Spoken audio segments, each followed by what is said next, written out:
This video is sponsored by absolutely nobody. This is a completely small channel that I solo produce, so if you like the content, be sure to subscribe. So I guess in a way it's sponsored by you. And with that, let's get into the video.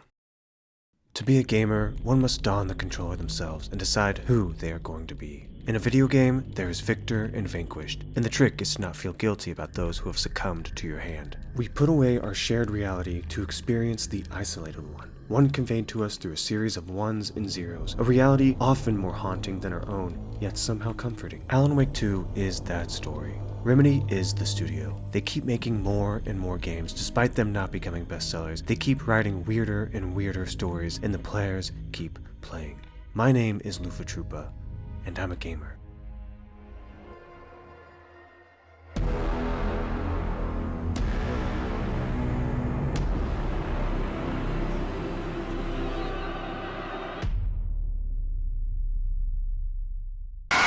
The thought crossed my mind to do the entire review in that style. Maybe later I'll release a final draft like that, but dang, we gotta talk about this work of an art for a video game, Alan Wake 2. Full transparency, my original intro was going to pose that it is too bad that most people who call themselves gamers have not played Alan Wake 2, but I scratched that in light of recent news that the game became profitable 15 months after its original release. And let's face it, most of the games I've talked about so far, a lot of people haven't played. But the fact is still true that most people who call themselves gamers will say they have not played Alan Wake 2 if you ask them. And that is truly a shame, because no other studio has the flair for creativity, pun intended, quite like Remedy does. A quick word on spoilers going forward. I'll keep this video spoiler light, but I believe everything that I'm going to talk about should be experienced with fresh eyes for the first time. So let's begin our discussion about Alan Wake 2. Now let's get one thing out of the way straight away. Is this game perfect? No, it's not. Though, is this game a masterpiece? Yes, absolutely it is. In my video on Silent Hill 2, I said that if you've played one survival horror, you've played them all. And part of that statement still holds up when we talk about Alan Wake 2. It's a third-person shooter where you try to shoot at enemies that are relatively hard to hit. The resource economy is scarce, and there are plenty of jump scares. My goodness, there are so many of these, and they're creative with them. Remedy is really good about letting you relax, and just when you've forgotten about this jump scare mechanic, they throw it right back in your face, getting more and more creative with every iteration. But nonetheless, on a basic fundamental level of what a survival horror game is, Alan Wake 2 still meets that criteria of what you expect from one of these games. But Alan Wake 2 adds so much to the formula here that truly innovates not only this genre, but gaming as a whole. Let's start with the easiest comparison from Alan Wake to other games like it, the combat. Now, having played Dead Space, Silent Hill 2 Remake, Resident Evil 4, even Alan Wake 1, I thought I knew what to expect when it came to the combat here, and the enemies that I would be fighting. Not here.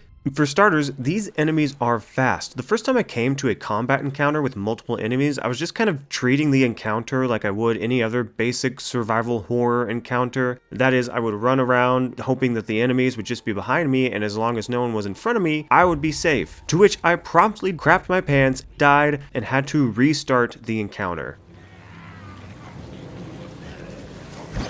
Oh my gosh!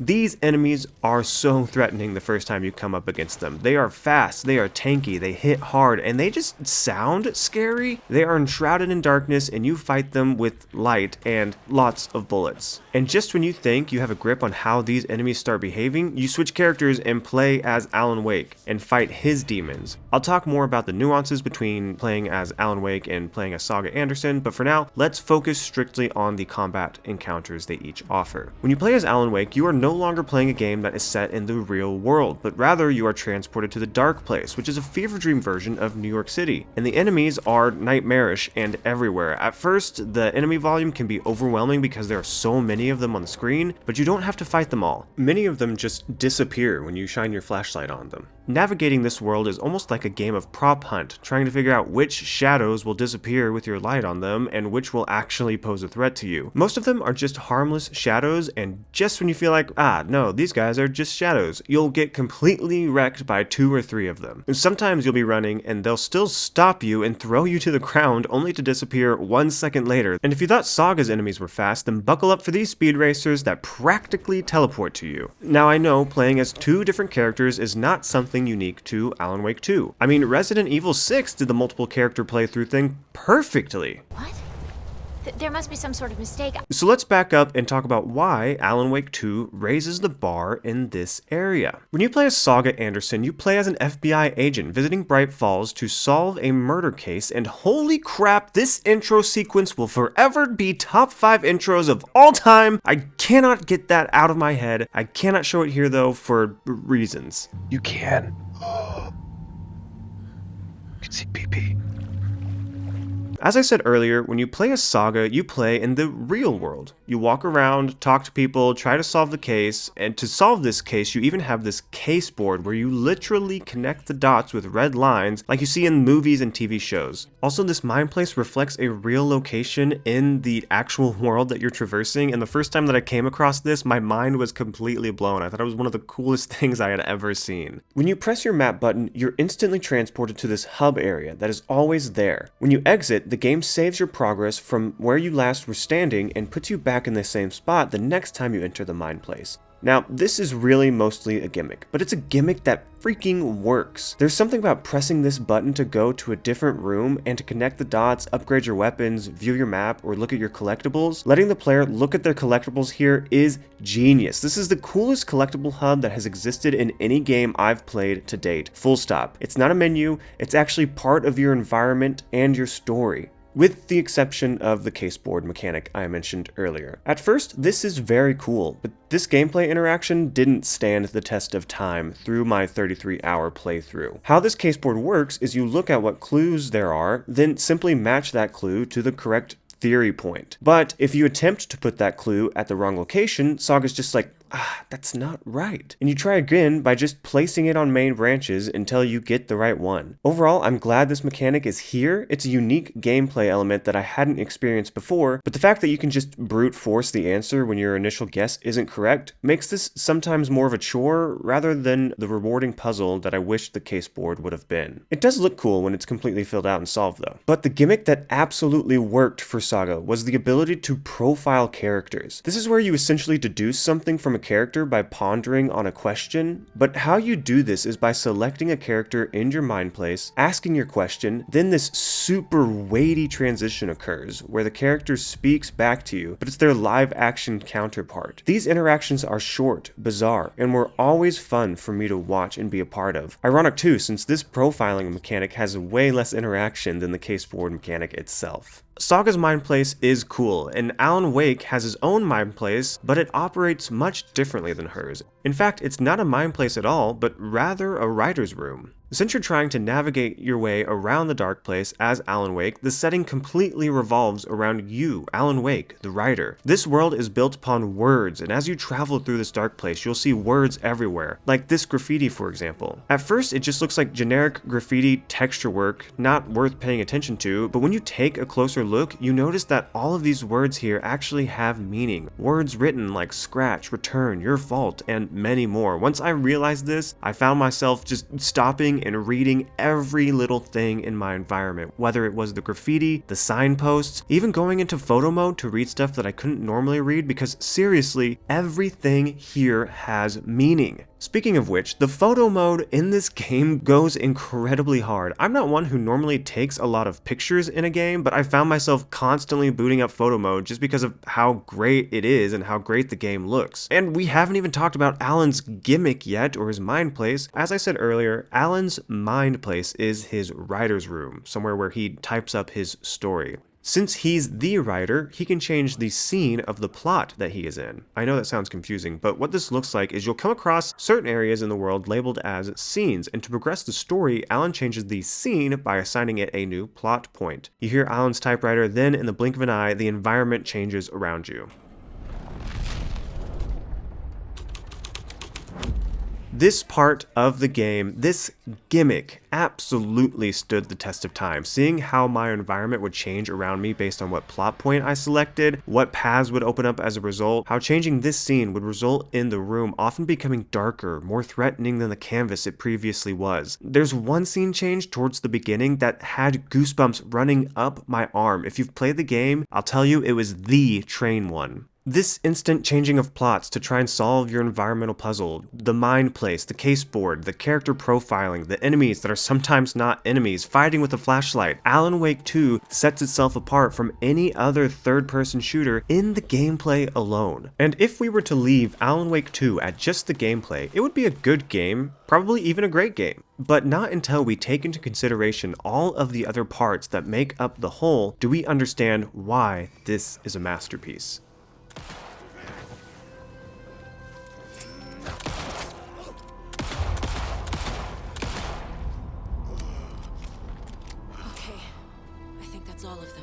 At the Game Awards in 2023, Alan Wake 2 won Best Game Direction, Best Narrative, and Best Art Direction. And 2023 was an absolutely stacked year for video games, not least of which was Baldur's Gate 3, one of them. But I'd wager that Alan Wake 2 would have won these awards no matter what year it was released because of how good the non-gameplay elements are. The story presentation is immediately grabbing, packed full of symbolism. For example, you see deer everywhere. The opening shot is a deer's head half submerged in water. There are deer mounted everywhere. Saga can interact with them and pet them all. A few times I swear I heard a deer chime in the background as she did so. You come to this witch's hut and you have a dead deer on the wall. All the enemies wear deer masks, and to top it all off, the entire story takes place before an event in Bright Falls called Deer Fest. Yes, a festival for deer in this small town of Bright Falls. That may sound ridiculous to you, and it is. Alan Wake 2 is ridiculous. It's funny. It's often said that comedy and horror go hand in hand because they are both intense emotions that are the opposite of each other. The writers of Alan Wake 2 have even said this themselves, and their game masters that. Some of the banter between NPCs is hilarious, and good grief, these commercials always made me laugh out loud.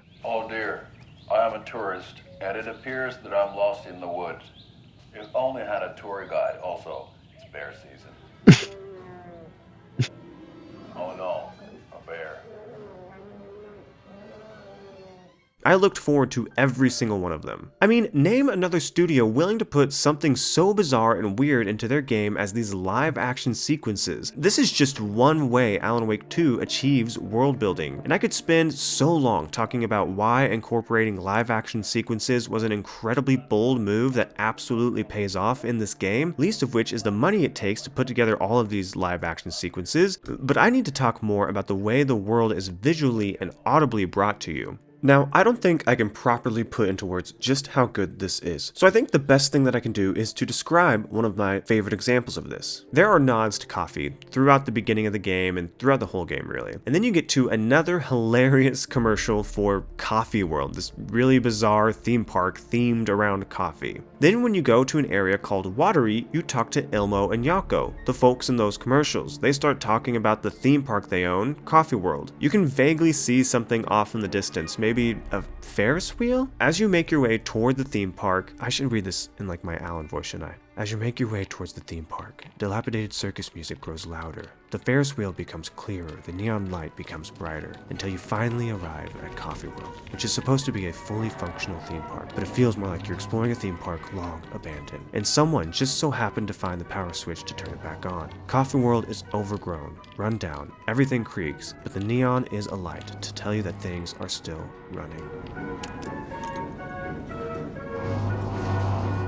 There's also a mascot that is completely hilarious, yet unnervingly sinister. Alan Wake 2 is best enjoyed when you allow yourself to experience the game and all that it has to offer. And as great as Alan Wake 2 is for its gameplay and for all of these elements, I fear this is what will turn some people away from this work of art. Many games have trained our gamer brains to stop reading after the tutorial period, to move on to the next action sequence, the next cutscene, the next upgrade selection. We aren't used to live action sequences in our video games, or multiple manuscript pages, or just stopping to listen to the music before we move on to the next thing. I guess what I'm saying is that gamers are not used to stopping and smelling the roses. Do your best to unlearn how games should be experienced before you play Alan Wake 2. It is a creative piece of art, and the best way to experience this piece of art, like so many others, is when you take the time to stop and really observe it. Reading the newspaper clippings and journal entries, watching all the commercials, looking at the environment, listening to the voiceovers for all the pages that you find. Everything in Alan Wake 2 has a place. Everything plays its part. The more you pay attention to this world, the more you will be rewarded for doing so. There's literally a 20-minute short film in this game that players will not stop to watch because there's no prompt to stop and watch it. You just have to stand there and watch it. But it's incredible that this is in here. What other game would do that? Again, obligatory spoiler tag. But there is this! Come on in the listen, lost words you've been missing. Now the fire you're bearing, the eye of the darkness you're light. That's all I want to show you in case you haven't experienced that whole sequence for yourself. But let me tell you, I don't know that I've ever had my jaw on the floor for so long as I did during that moment. Alan Wake 2 isn't afraid to break the mold. Name another game that has a full 20-minute short film in it. Give me another game that revolves around a book and the writer of that book voices over every single collectible page that you find. Name another game that has a song delivered in Finnish by a janitor that appears on stage randomly that's shared from another game before that. Or a game obsessed with coffee like this, or a game that has the actual writer of the game on stage with the fictional writer that he wrote while also portraying a fictional character that fictional writer created, making the fictional writer's fictional character non-fictional to the fictional writer. That makes sense whenever you know what I'm talking about, but as I say it like that, it's completely mad and mental, but the symbolism is there and it is wild that it is. There is no other game like Alan Wake 2, both in terms of creativity and narrative. In 1990, Twin Peaks made its debut. And stop me if you've heard this before, but Twin Peaks was about a murder that became more and more strange the more it was looked into. The creative behind this show was David Lynch, who's often revered as a pioneer in this bizarre storytelling format. A story that is intelligent, but also confusing. You'll sometimes hear the term Lynchian thrown out to describe a piece of work similar to something like Twin Peaks.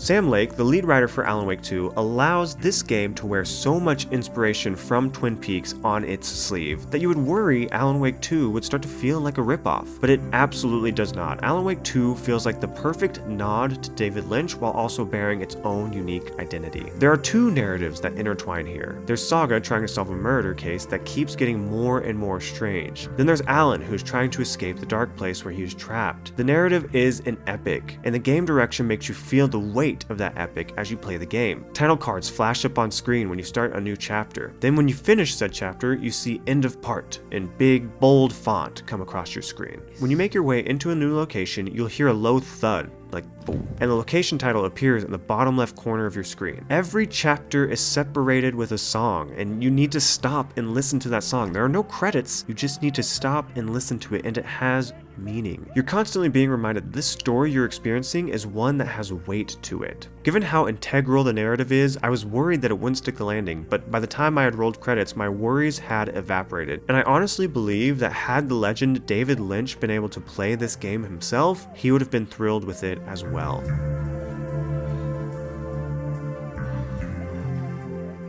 Now, as I said, Alan Wake 2 is a masterpiece, but it's not perfect. The combat is the weakest part. This will probably come as no surprise if you've played the first game where the combat was also the weakest part. It's a third-person shooter where you shine your flashlight on enemies to break their shield, then you whittle them away with red-hot lead, but you're pretty much fighting the same enemy type this whole game, and that's a human, or a shadow, which is also pretty much just a human. Variations of these enemies do exist, like you'll have your heavy enemies or projectile-based enemies, but in large part, you're fighting the same types of enemies, with exception to one that is revealed towards the end of this game and is so cool that I do not want to spoil it here. The enemy variety is more of a note though that I feel you should be aware of rather than a complaint from me, but it goes hand in hand with something I was extremely bothered by, and that is this specific part in Alan Wake 2, where I kept trying to solve a puzzle, but enemies kept spawning in on top of me. And this is a survival horror game, so it's not like I had a ton of resources to spare. These enemies are tanky too. So as a result, I just wasted a bunch of resources trying to open up this particular cache. So when enemies kept spawning on top of me and they're tanky and I'm already hard up for bullets before the encounter, I was truly frustrated at this point in the game, just wasting resources trying to figure out how to open up a chest that was not worth the initial cost of dealing with the threats guarding it. This actually bothered me so much and was so unique to my experience while playing this game that I'm convinced it was a bug. There's also a really annoying audio bug in the game right now. Remedy masks these loading screens with these driving sequences that are actually really cool, and many times during these sequences an important conversation is taking place to the story, but on every single one my audio would cut out for a second. Killers reach out so directly before.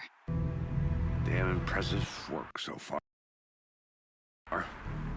Overall, my gameplay was pretty bug-free, but this bug really took me out of the experience as I was listening to the conversation. Then there's this one section towards the end of your time in the game that has you do a lot of backtracking, and it's really only to collect everything if you want to collect it, and well, the collector in me cannot resist. They're easy enough. It's just right there. Oh, and one more thing. Since your map is in the room that you teleport to, the mind place, every time you want to look at your map, you have to wait for it to fully render because it's also rendering in the entire mind place. And that was annoying, but whatever. The mind place is cool enough that I'm mostly willing to forgive that. And that's it. Really 3 major complaints. That particular section that I'm not convinced was not a bug, the audio bug, and the case board not being the best aspect of Alan Wake 2's gameplay. Also, in a game where there is so much attention to detail, then why do some of the NPCs look like this? But these complaints just fade away when I think about the rest of the experience that I had playing this game. And I haven't even talked about the DLC yet. My goodness, all of the DLC is incredible, and what's great is that Remedy incorporates them throughout the main game so you don't have to worry about when exactly you should play them all, or if you should play them first, or if you should completely play the game and then play the DLC. They're just interwoven for you. It takes all of that headache out. At the 2024 Game Awards, Sven Vincke, the creator of Baldur's Gate 3, who won Game of the Year in 2023, gave a speech that basically said, great games are made when developers get to make the game they want to make. Sam Lake and the entire team at Remedy match Sven's words to a T. This game came out the same year that Baldur's Gate 3 did, and deserves to stand alongside that game based on what it set out to achieve and did achieve. In a day and age where it seems like every game is either an attempt at a live service game or a AAA game that doesn't take risks because studios don't want to risk not making all of their money back immediately, Remedy feels like the hero we don't deserve. Alan Wake 2 took 16 months to turn a profit. Had this occurred at almost any other major studio, we'd be hearing reports of mass layoffs a few months after the game's release. Not so with Remedy. They make what they want to make, and aren't scared to take risks. It's not about making the most amount of money for them, but about making something that they can be proud of. Something that breaks the mold, something that is art. Alan Wake 2 is an unrestrained creative piece, one that incorporates culture, music, literature, TV, film, horror, and comedy into one masterful package. A package that everyone should play if they're able to. If you're worried because you haven't played Alan Wake 1, that is okay. Sam Lake actually does a really great recap of the first game, which I'll link in the description below. Alan Wake 2 is the first game to feature the Remedy Connected Universe though, the RCU, and I cannot recommend enough that you do play Control. Alan Wake 2 is probably a better game. It's very different than Control, but my goodness, I love Control for what it is. After Remedy is done telling their RCU story, history will look back on it as one of the greatest achievements in video games truly, and you owe it to yourself to experience it. Also, subscribe if you're not subscribed. This channel is at 199 subscribers as of time of recording. And if you watch this video up until this point, I would consider subscribing if I were you, maybe, because I'll make more videos like this. If you are subscribed, leave a comment letting me know what your favorite part of Alan Wake 2 was, or if you will be playing Alan Wake 2 now. And if you don't want to leave a comment, then just dropping a like really boosts my morale, helps me to continue to want to make these videos, and I look forward to seeing you in the next one. Talk to you later. Bye.